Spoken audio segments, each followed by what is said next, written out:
Okay, picture this. We're going to kick off this explainer by imagining a magnificent floating city. A metropolis literally larger than London was at the time, complete with spotless streets, massive pyramids, and absolutely breathtaking engineering. Now, imagine the people who built this incredible civilization believing that one of the greatest teachers in human history wasn't just some distant god to worship, but an actual psychological blueprint for human potential. His name was Quetzalcoatl. Welcome to our explainer on the feathered serpent, Aztec wisdom for the modern mind. Today, we're unpacking a philosophy that has somehow survived for over 2,000 years, and we're going to see how it can fundamentally shift the way we approach our modern lives. So here's our map for today's explainer. We'll start with the misunderstood Aztec Empire, unpack the exact meaning of Quetzalcoatl, dive into the legend of exile, debunk that famous Cortez myth, and finally, look at some ancient wisdom for today. All right, part one. The misunderstood Aztec Empire, moving beyond the stereotypes. When most people hear the word Aztec, their minds instantly jump straight to human sacrifice. But honestly, that's just a narrow, really reductive chapter of a much larger, far more fascinating story. If we pivot for a second to look at the true marvel of the Mexica people, which is actually their proper name, and their capital, Tenochtitlan, established in 1325, it completely shatters our historical expectations. When Spanish conquistadors showed up in 1519, they were literally stunned. We're talking wide causeways, advanced public sanitation, and aqueducts delivering fresh water. The engineered chinapas, these highly productive artificial raised agricultural beds, right in the shallow lake water. They're often called floating gardens, and they allowed for year-round farming. But perhaps most incredibly, they had compulsory public education centuries before modern systems even thought of it. This was a society that fundamentally believed knowledge should belong to everyone, teaching everything from math and astronomy to ethics and music. To really put the sheer scale and vibrant energy of this civilization into perspective, 60,000. That is the maximum number of daily visitors navigating their bustling markets on major market days. Just think about that. That's the capacity of a modern mega stadium.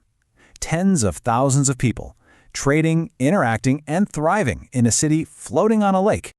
Moving on to part two, the meaning of Quetzalcoatl, the bird and the serpent. So the name translates quite literally from the Nahuatl language. Quetzal refers to a brilliantly colored bird, and Coatl means serpent, the feathered serpent. At first glance, this feels like a massive contradiction, doesn't it? I mean, you're taking a creature of the earth that slithers in the dirt and combining it with a creature of the sky that reaches the heavens. So why combine them? Well, it brilliantly illustrates the core philosophy of the Mexica. Human beings, just like the feathered serpent, have two natures. On one side, we have the serpent. Think of this as our primitive survival brain. It wants comfort, pleasure, power. It's the part of you that wants to hit the snooze button a few too many times every morning. On the other side, we have the bird. This is our higher purpose brain. It longs for wisdom, meaning, compassion, and truth. The crucial takeaway here is that greatness isn't about escaping your human nature or somehow destroying the serpent. Wisdom comes from neurobiological integration. You don't kill off your primitive inner snake. You educate it. You grow its wings. Modern neuroscience calls this integration. Ancient civilizations called it Quetzalcoatl.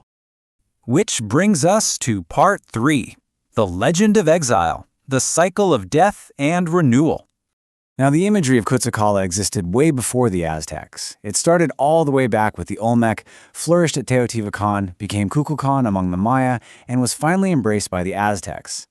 Across all these diverse cultures, he wasn't just a god, he represented the very concept of civilization itself, deeply associated with learning, the calendar, agriculture, and writing. A huge part of his mythology was his connection to Venus, the morning and evening star that disappears and then returns. Because of this, Quetzalcoatl became deeply tied to cycles of death and renewal. And we aren't talking about physical death here. Actually, it's more about the uncomfortable, totally necessary psychological death of our old beliefs. Every meaningful transformation requires your old identity to end. You simply cannot become wiser while fiercely protecting every outdated belief you hold. The old self has to give way, literally just like a snake shedding its skin. There's this famous myth where Quetzalcoatl is deceived by the force of unpredictable destiny. Tezcatlipoca. Through trickery, Quetzalcoatl falls from his ideals, feels intense shame, and ultimately exiles himself from his kingdom. But listen, this story isn't about demanding perfection. It's about vulnerability. Even the wisest people make mistakes. It teaches us the timeless lesson that growth rarely, if ever, moves in a straight line. I mean, think about it. How many successful businesses were built right out of painful setbacks? How many relationships grew stronger after an honest apology? The story of his exile shows us that rebuilding after a failure is the true mark of character. Okay, let's jump into part 4, debunking the Cortez myth, because history is rarely simple. You've almost certainly heard the legendary story, right? Hernán Cortez arrives and the Aztecs just roll over and surrender, fully believing he's Quetzalcoatl returning from exile. Well, modern historians urge extreme caution with this colonial-era narrative. The reality on the ground was way more complex. The Aztecs were sophisticated, highly experienced diplomats. They gathered intelligence, they negotiated, they observed. They were dealing with massive political uncertainty, fierce internal rivalries, and incredibly complex strategic calculations. They didn't just blindly mistake a random guy for a god. They were navigating a totally unprecedented geopolitical crisis, and they were doing it with their eyes wide open. Finally, part 5, ancient wisdom for today. Let's translate this myth into real life. Here is exactly how this ancient myth translates into a practical modern toolkit. 5 actionable lessons. Step 1. Develop intelligence with character, because knowledge without ethics is, well, it's just manipulation. Step 2. Keep learning.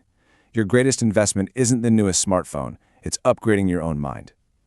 Step 3. Turn primitive instincts into discipline. Again, don't destroy your emotions, educate them. Turn your fear into preparation and your desire into discipline. Step 4. Respect cycles of change. Resisting change in your career or your relationships really just creates suffering. Working with it creates wisdom. And step 5. Build civilization wherever you are. You definitely don't need to rule an Aztec empire to embody this philosophy.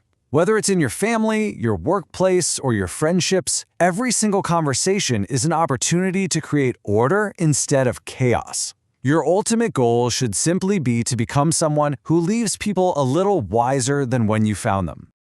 The Mexica people left behind some breathtaking architecture and a rich intellectual tradition, for sure, but their absolute greatest gift to us is this enduring symbol, a reminder that every single human being carries both the earth and the sky within them. So the ultimate question isn't whether you're a serpent or a bird. The real question is, will you spend your life crawling, or will you grow your wings?